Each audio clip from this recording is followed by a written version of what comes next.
Welcome to Foxtecc. In this video, I'll show you how to change the background color on text messages on an iPhone.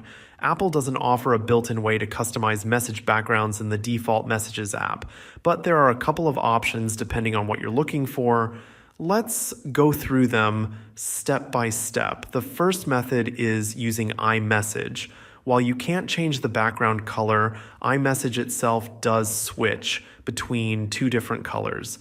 If you're sending a regular SMS text, the message bubble will appear green. But if you're messaging someone with an iPhone and iMessage is enabled, the background will turn blue. That's the only built-in change Apple allows. You can't manually adjust the colors beyond that.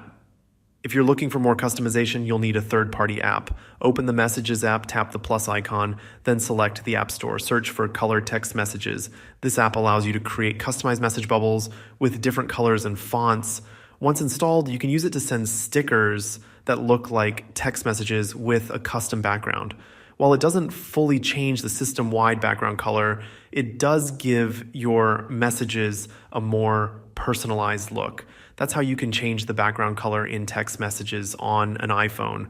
If you found this video helpful, make sure to like and subscribe to Foxtecc for more iPhone tips.